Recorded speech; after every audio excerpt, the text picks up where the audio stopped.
to please my fans, I can give a fuck about anybody. My job is to go out there and get the victory, put on a master class. I'm not letting nobody trick me out my spot. I'm not letting no big moment trick me out my spot or whatever that me and George Kambosos trick me out my spot. However I gotta get the victory, I'm gonna get the victory. Champ, a lot of Andres Gomez comment boxing. A lot of people are comparing this fight stylistically to Kambosos with Devin. Do you feel there's a good opportunity for you to show the world, to prove to the world that you're better than Devin Haney with a performance over Kambosos? I mean, he fought a Devin Haney that was, Devin was much younger, much not as mature in his career. I don't think that Devin really fought to a fight of that magnitude. And I feel like, both him and George Kambosos probably was different fighters at the time. George Kambosos was probably at the best of his career at that time, and Devin was probably, approaching the best of Devin Haney at that time. So I think that I can't say I'm better than Devin Haney just off that performance. That's just something internal that I feel. So I think that we don't know. George Kambosos came off a big win before the Devin Haney win. He beat Lomachenko. It was talks of him not really being as focused, not being hungry in the gym. It's just a lot. So I just feel like I'm just levels above a lot of these guys. So it's just to prove that I got more in my arsenal than Devin Haney. I'm a better fighter than Devin Haney. So it's just like, News on the AD Boxing News. Just from seeing the loss to Lomachenko, right? And you being a complete boxing puncher that you are, did you take anything away from that fight, like seeing Lomachenko's work, and then when you show that you also have focus as well? You can see that you counterpunch, you display different skill sets. This is a guy that was at 135 for a minute. He fought at 135 for a while. The weight could have been different. They fought for the IBF. I know personally with the IBF, if you don't really know how to do that, it can play a part. But like I said, George Kambosos showed different wrinkles. He showed he's been down to a body shot, he's been down to a headshot. Never showed I've been down to a body shot, headshot. So overall, I just think I'm just more of a fighter. I'm more gritty than him. So he's gonna have to come in there and try to show me something I've never experienced. Saquon Jones with the boxing voice. I was in the crowd last Friday when you were yelling at Teo. You yelling at Teo sort of in that environment makes me believe that you really want that fight. But are you kind of overlooking George by yelling out for Teo while he's doing his post press? I don't overlook nobody, especially at this top level with this much on the line, legacy. Obviously being able to take care of my family and try to secure my future. I don't overlook nobody because any slip up could take it all away from me, and I have to start back and try to get a big fight. So I don't overlook nobody. George Kambosos is a man with nothing to lose. He's a man that's coming to, spoil the party, and he's done it before. He took away guys' big paydays before. So I'm not overlooking George Kambosos, but Teofimo is a fight that I do want. I think that for me, looking as a boxing fan, I think me and Teofimo is a fight that will make boxing lit. Like, it's two young guys from New York, champion. It's like, that's lit. Like, that's a fight. That's a fun fight. That's like what the sport needs. I think he's trying to go up to fight Boots Ennis, but it makes sense as far as name, but it's not. The realistic of it is like Boots is way big. He's on the way out of a weight class. Teofimo ain't really been at 140 for too long. He's a smaller guy. I think this is a fight where it's like the matchup would be even. You know what I'm saying? Both guys at 140, and it makes sense. Brooklyn boys. Right. And speaking of that, you did say earlier in the interview that you don't really care what people think, but there's only basically 3 world-class, New York fighters: you, Shushu, and Edgar. I mean, that can't be all the way true. You gotta want to impress the New York fans. You gotta care what they think. I've interviewed you a couple of times. The admiration to be in this sport is highly important for most boxers. You want to sort of correct that a little bit, or you really don't? I don't got impressed. I impressed my city already. I brought a championship back. All right. No fighter have done it in the past 10 years. That's impressive as own. So every time in this generation of fighters coming up, every time a fighter step foot at Madison Square Garden, they wasn't representing the city as a world champion. That's no shade to no fighter. It's just that I'm the fighter that went out there and put in the work and earned it the hard way. You know what I'm saying? So it wasn't given to me. So I stand on that loud and proud. I feel like I represented the city. When I went out and fought for the title, and I said I'm bringing it back. I brung it back. I brung a championship back. So I think that in its own is already impressing everybody. It's just time to celebrate now, and we party together June 14th. It's time for New York to come in the building and see what whoever wasn't watching, whoever wasn't supporting. Now I guess they'll be there supporting now. So, I forgot. Hey, Richard. Speaking of Edgar Berlanga, he's going back and forth with Shakur Stevenson. He's saying he's the king of New York, but I thought you were the king of New York. So who's the king of New York? I mean, I can't. I don't want to like. We all young. I want Edgar to say that it's lit. Let's compete. We men. That's what we're supposed to do. It's a beautiful time. We come from nothing. Me and Edgar was just both staying at what projects was that? Baruch projects and Lower East Side together. I used to be playing the game on the headset with him. Like, yo, I'm out there with a chop cheeks. He'd be like, yo, give me one, bro. I'm gonna meet you downstairs. So now we at a point in our career we're at the top level. So it's fun. He the king of the city. He believe that I'm the king of my city. So this is the time we go back and forth with that. So it's dope. Like, I don't take that personal. I know he don't take that personal. It's all about, we're going to keep saying we the king of the city till the people say it. Like, who's really the king of the city. So, you know. And Richardson, Jay with Sportbox TV official. And on that topic, who do you think should be main event since Berlanga and Shakur are going back and forth? It's not about who should be main event. It is what it is. You know, you can't stop what the people want to do with their promotional ring magazine. I don't know, whatever they want to do. They want to make Edgar the main event. They want to make Shakur the main event. It really don't matter. I don't care about who's the main event. I'm gonna be there supporting both fighters. Okay, and as far as back to Teo and last weekend, what did you see in his arsenal that you would be able to capitalize on? What I see in his arsenal, he's a good fighter. Teo's a special fighter. You know what I'm saying? When I looked at Teofimo, you see like he's a very good fighter. Make a lot of mistakes though. Showboats a lot. You know what I'm saying? I think that he's a guy that it seems like his corner sends him out there with his talent more than with strategy and intuitiveness. You know, it's more of a like I think they said that he looked so great versus Barboza, but I really don't think Barboza was taking a lot of punishment that fight. It wasn't like a dominant performance. I just think he was doing more in every round. You could tell he was the better fighter every round. And I watched the fight over and over and over. So yeah. And as far as the rest of the landscape at 140, let's say hypothetically you can't get Teofimo. Between Pacquiao and Gary Antoine Russell, who do you think will give you a tougher fight? Both fighters are tough. Both fighters are different styles. Gary, obviously, me and him have history. He beat me before in the amateurs. Pacquiao, I never fought him. But at this level, every fight is hard. So I'm not here to say who will be harder, who will not be harder. It don't matter what I say. It's just they're at the top level for a reason. Richardson, when you had the conversation with your team, I mean, was there a strategic reason as to why you took the fight with Kambosos? Because a lot of people argue, look, it's a low reward, high risk fight. If it doesn't go your way, obviously, it's damaging to your career. But if you don't dominate, people are going to critique you and this and that because of the level of Kambosos, as what you've said. Was there a strategic reason as to taking this fight? I mean, he's a guy. How can they criticize me? I'm a former undisputed champion, a guy that beat Teofimo Lopez. We couldn't get Teofimo Lopez, so I got the guy that beat Teofimo Lopez. So people just don't know about boxing. People just, you know, they try to downplay Kambsos, but I could call him a bum because I can step up there and fight. I can say that because I'm in the gym. I'm doing these sparrings. I could call a fighter a bum, but people that don't know about boxing that just coming to watch, he's the guy that beat the guy that they praise, which is Teofimo. So I think that as long as I get it done, it don't matter. Like, this guy, he's at the top level for a reason. He made billions in the sport for a reason. Richardson, Kayla Rivera. So you've accomplished a lot. You know, you're the champ. Like you mentioned, you beat the guy that beat that guy. Tell me, do you feel that in the boxing world respects your skill level the way it should? And do you think that your fight with Kambosos is going to set you, you know, on top? Those who know me know what's in front of them. You know, like the beautiful lady right here. She been in the gym in Colorado. She watched me spar. She see me in the ring with Terrence. She see me in the ring with Terrence Crawford, the Shakur.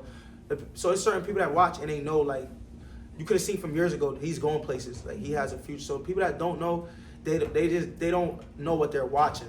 And I've been trying to tell, this is why I keep trying to tell the world, like, I'm on that level. Like, I was screaming over and over. I'm on that level. Like, I'm at a high level of the sport. Like, why? My patience in the ring, my decision making, the things I do in the ring. You can tell I've been around and grown up around a lot of fights, and a lot of that is thanks to Shakur Stevenson. Being in the ring with that kid since a young kid, having to think, make adjustments every sparring session, it rose my game to a whole different level. You know, so I think a lot of boxing world don't talk about me like they talk about the Keishans and the Boots Ennis and this. They kind of say he's good, but they don't highlight it. But I feel like I beat a lot of top level competition.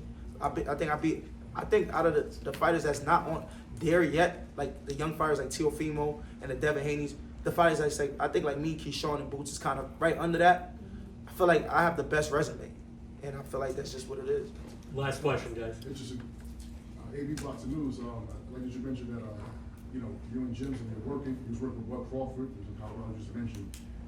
Do you think your reputation in the gym and the good work that you put in the gym carries into the boxing door with you, fighters maybe avoiding you, or, maybe not trying to fight in general? All right, and let me clear what I just said. When I say I got the best resume, I'm not saying these guys haven't went out there before and put on better performances than me with what they did or what it be. I'm just saying I feel like I fought top competition for as much fights I have right now.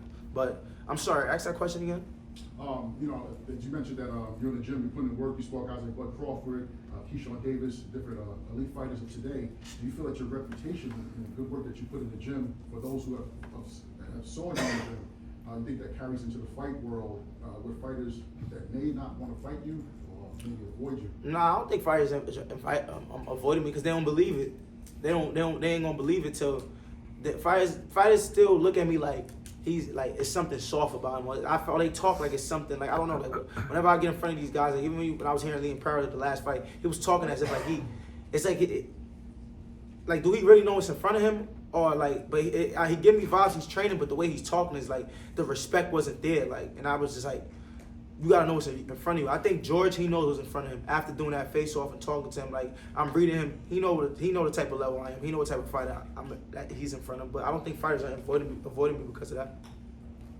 One more. Before you go, you're a pretty big guy, especially for this weight. Can you just walk the audience generally how you lose weight? What's your meal plan? How did you get down? Because I've seen you before. You walk around probably about 180. Yeah. 160. Hell You're no. like 160, right? No, I mean, I've been still got to get down. Yeah, I still gotta lose weight. Yeah. Anything else like that? You know, just to get some inspiration for some fellas. There's a lot of overweight reporters who talk about the sport. Give them some inputs. I don't think that it's not really hard for me to lose weight because I stay in the gym. Okay. I stay dedicated to my craft. And it's all about hard work. Just putting in the work. I train relentlessly in the gym. I'm a guy that I train very, very, very hard. So the weight ain't really hard for me. The rounds of sparring, the miles I'm putting in the road, the rounds I'm hitting the bag for, how long I'm hitting the bag for. So it's not really hard. Only time it's really hard to lose weight is when I'm training somewhere cold. When the gym is like cold, it's hard for me to get weight off. But the weather's nice, like it's easy. My weight come off easy. So it ain't nothing like it ain't a science to what I do. I still eat good. I still snack, eat chips. What do you eat when you're in camp? I just have my chef cook. I eat whatever I want: lamb chop, steak, chicken, fish, quinoa, rice, brown rice, white rice, whatever. But he just cook it a certain way with a certain salt that it ain't putting that much weight. But I don't starve myself. Weight ain't hard. I don't feel like I'm in the need to 147. But obviously the time is near. I do want to feel. I want to say comfortable, but I want to feel like weight ain't like a goal for me. Weight is still a goal to make for a fight. You know what I'm saying? Africa, we haven't had nothing dominant out the city in a long time. You the one? Of course I'm the one that bring the championship back. I feel like people say, am I the one? Bringing the championship back in boxing, that's something every fighter dream of. You know what I'm saying? Climbing through the ring. So I just feel like I am the one. It's like, damn, you win a championship, you still got to prove yourself. Like, you win another championship, you still got to prove yourself. And it's just like, it is what it is. I understand. Like Andre Ward said, you do it once, do it again. Do it again. Do it again. So it is what it is. Last question right here. Then we're wrapping Hey, up. Richardson J with Sportbox TV. So just wanted to ask you about a statement that Rolly Romero recently said about boxers being overpaid and how he feels that it's messing up the sport because some boxers are just there to survive because they already know that they're going to have another paycheck after because another fight is set up. What's your take on that, and how do you feel about Rolly's statement?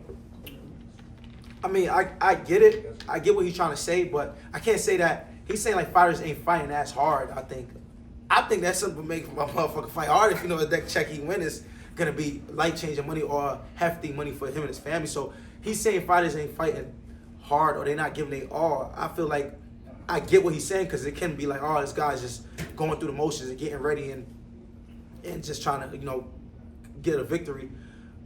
I get it, but it's still I can also see a fighter waking up. But I get what Rolly is saying. I think that fighters nowadays are like looking at they're at a certain level and the hunger is not there. And that's just what it is. It happens in the sport over and over, time after time. You get to a certain level and it's hard to keep up. What comes the temptations, what come with being a champion, and what comes with the money and the fame. So I think those are the most obstacles that any champion in boxing have to like reach to. So boxing just have to be something you're passionate about and love, and competing has to be something you're passionate about. So that's what it boils down to. It's really just the fighters, you know? Thank you. I'm very excited, very motivated, and yeah, a big smile when I walked in here because the last time I walked out, I shocked the world and took all the belts back home and changed, you know, Australian boxing history and boxing history that night. So to come back again as a big underdog against a guy who, you know, is from here, brash, feeling himself right now, very familiar. Kambosos, you guys do a face-off? Did you face him off already? No face off yet, but we had a few things to say back and forth on the table, and yeah, it was good. Look, we're gonna say things, he's gonna say things, but to be honest, yeah, to me, I respect him, and I think he respects me. But there's a lot of competitive nature too. We both two guys that want to win, but I make a lot of sacrifices to catch that feeling again. And like I said to him, this is not really about the belt. I got all the belts at home. It's not about making money. This is about proving my legacy and doing it again and catching that feeling again in a place that I already created so much history. George, Drew Titan, do you consider this your second home since you won big here last time? And do you have any jitters coming back here to try and make another statement? I do consider this my second home. You know, I've had 2 great wins here. I beat Mickey Bay here in 2019, Teofimo Lopez 2022, and here we go again, Htichins, obviously June 14th. So no jitters. Like I said, you know, there's no real pressure on me. I feel exactly the same I was for Lopez. There was really no pressure on me, and I get to be free and come in and do exactly what I love to do, and I love to fight. Can I make a suggestion? Do your ring walk, the Road Warrior, Mel Gibson. Okay. Throwing some guard. Yeah, Come yeah. on. Yeah. You're a Yeah, road I'm a warrior. road warrior, and I fight best when I'm a road warrior. Yeah. I fight best when I'm away from my comfort zone. I've only ever lost, of course, to Devin Haney Lomachenko in the comfort of fighting in Australia, fighting during the day at 1 o'clock because of the time difference with the American broadcast. Never lost anywhere outside of Australia. So I had great victories in America. I think 7-0 or 6-0 in the US. Fought all over the world, and you know, they're character building moments. You know, I've been here many times, and you know, this will be legacy again on June 14th. And June 14th, like I said to him, and kind of surprised him, June 14th is a good day because it's my birthday as well. So Right. Saquon Jones with the Boxing Voice. I actually was in Australia at Marvel's Stadium and covering the fight for the Boxing Voice when you fought against Haney the first time. There seems to be a more, there's a transformation or maturity to you now after those 2 defeats and no one to Lomachenko. Can you just walk us through, you know, how the brashness is almost gone and more like, you know, a desire to get back on top is now seems to be, you know, your new way of life, it seems like. yeah, I'm very motivated. For me, I don't need to sit here and we saw with the Haney fight, and you know, when you're champion and you've pulled off a big you know, victory, and everybody is up your ass pretty much. Of course, you know, you're gonna start to grow. And that's how it was. He saw me calling him a rat and saying things that I should have not said, but that's the, you know, in the midst of the war, you know, things happen. But at this point in my career, you know, I'm driven by legacy, driven by catching that feeling, driven by, you know, doing this for the love of the sport. It's not really anything else. You know, shocking the world again. You know, it's a mature Kambosos, a seasoned Kambosos, a guy who has so much experience. You know, like I said to him, he's had 1 championship fight. I've had this going on to my 6th championship fight, 12 rounds after 12 rounds. So I feel good at this weight. Obviously, my goal and my motivation is to become a 2-division champion. And June 14th, God willing, I will be victorious again. Kambosos, AB Boxing News, you know, how do you feel at this weight at 140 pounds, and what did you take from the Lomachenko fight coming to this fight? Yeah, I took from the Lomachenko fight that was 1 fight too long at 135, and I could see that looking back at it, Lomachenko, who's not the biggest guy in the world, was bigger than me. He looked thicker than me, and you could see that I had sucked myself down too much. And again, with that rehydration clause of 140, 145 for the IBF at 10 pounds. You know, it's hard work. It's not easy where you make a weight the morning, obviously the day before the fight, and then that night we had to do another 10 pounds. Then we had to go fight 12 o'clock or 11:30. So you got to be up at like 7 a.m. getting ready to go fight a guy like Lomachenko.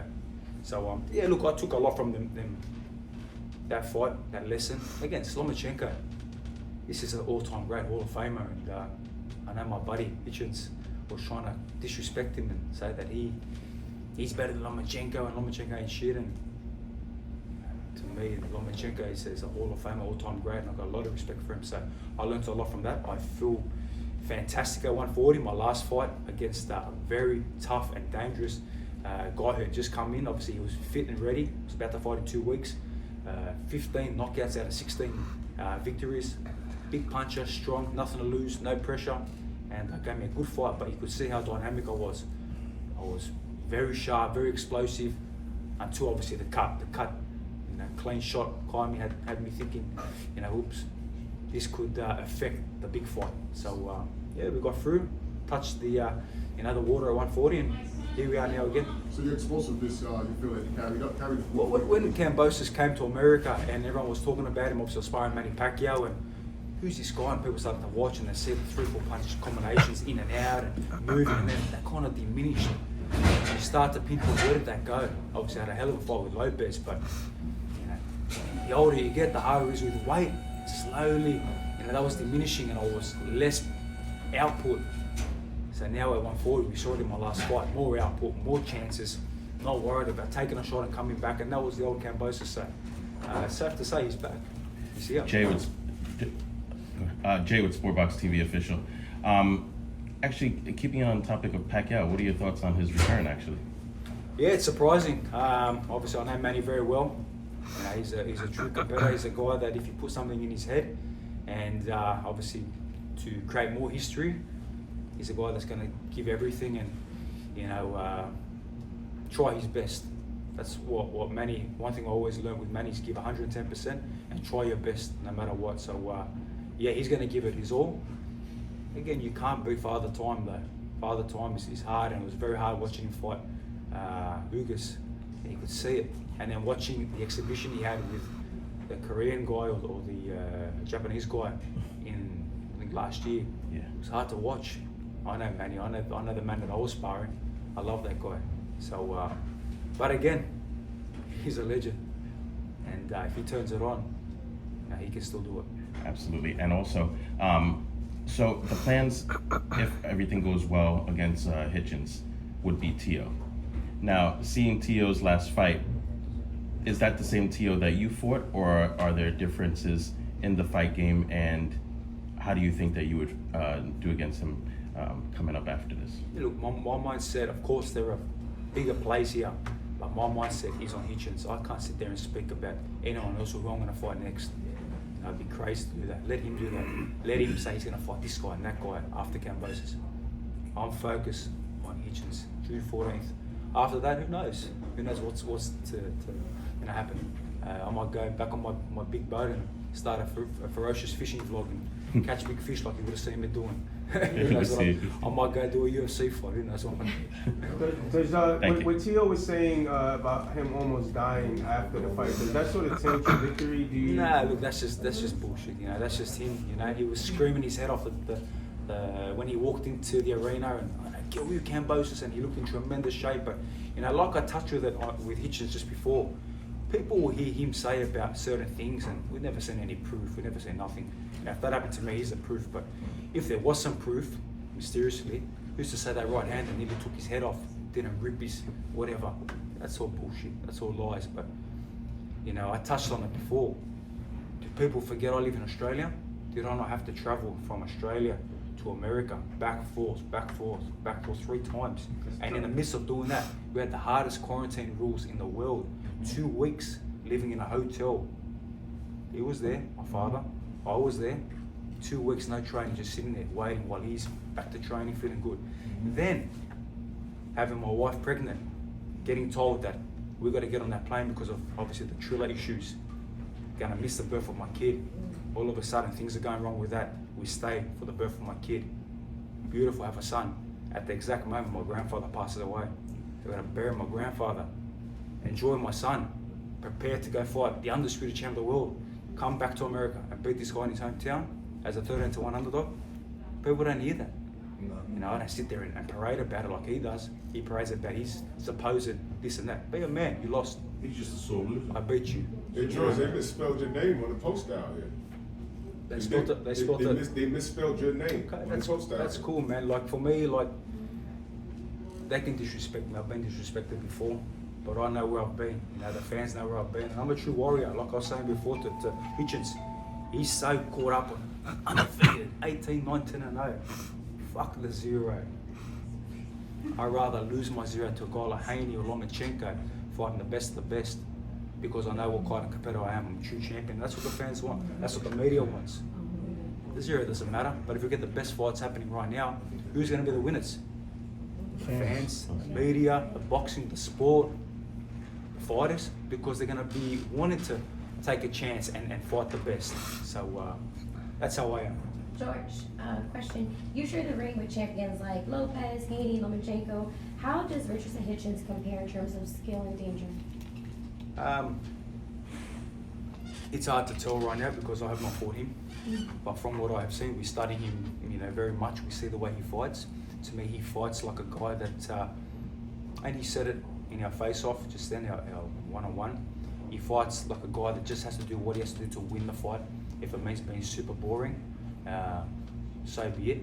Now, I look at Lopez, Haney, obviously in the second fight, come to fight, and Lomachenko, and again, a guy like myself, we come to fight. I come to give the fans, you know, win, lose or draw, bloodied up, stitches all over my face.